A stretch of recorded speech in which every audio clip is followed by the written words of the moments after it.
For this question, we are going to compare how to simplify these two expressions. Notice that the difference is that here it's only one term in the parentheses, but then for the second one here, we have a minus, right? So that means we have two terms and then square. In fact, it's easier for the first one, so let's do this first. Right here, what we can do is, because we only have one term, right? 3x squared y, we can just distribute the power to each of them. So let's do the first one right here. 3 squared is equal to 9. So that's the first part of the answer. And then we also take the 2, distribute right here. And when we have x squared raised to the second power, we can just multiply the powers. 2 times 2 is 4, so x to the 4th power. And lastly, we also just put the 2 for the y.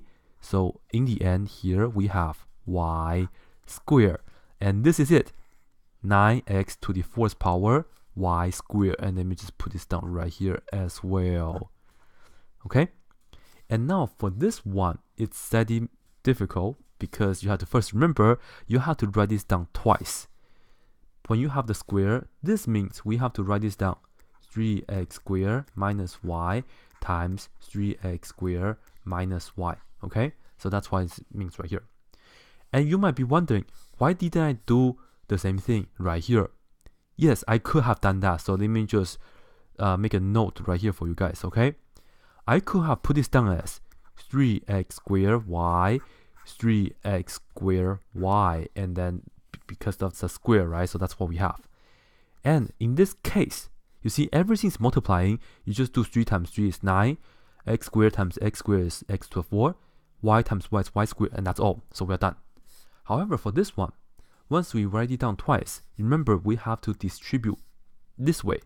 You have to draw the arrows because you have to pair everything, okay? You have to multiply 3x squared with this 3x squared, okay? And that's going to give us 9x to the 4th power. And then we take the 3x squared, multiply with negative y, and that's going to give us negative 3x squared y. Okay, by the way, this is a y, it's not a v. Anyway, and you see we are done with the 3x squared right here, and now move to the minus y here. We take this, multiply the 3x squared. So negative y times 3x squared give us negative 3x squared y. Okay, be sure you put this down in the order that we like. X goes first before y.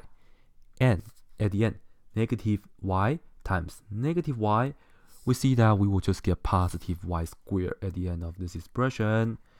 And now, right here, we can actually combine terms. You see that here and here, both of the terms has the x squared y, so we can combine the coefficients. This stays the same, 9x to the 4th power, but negative 3, when you combine them, it's negative 6, and then we maintain the same term, x squared y. And lastly, we have the plus y squared. And this right here is it for the second one. So let me just write this down as well.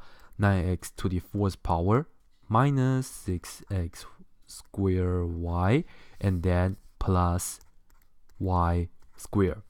So on the exams, be sure you know which one that you have to do what, okay? For the first one, you can just distribute the powers. That's the easy case. But remember, for the second one, when you have two terms, when there's a plus or minus in between them, be sure you write it down twice and then draw the arrows. And this is also called the FOIL method, okay? So that's it.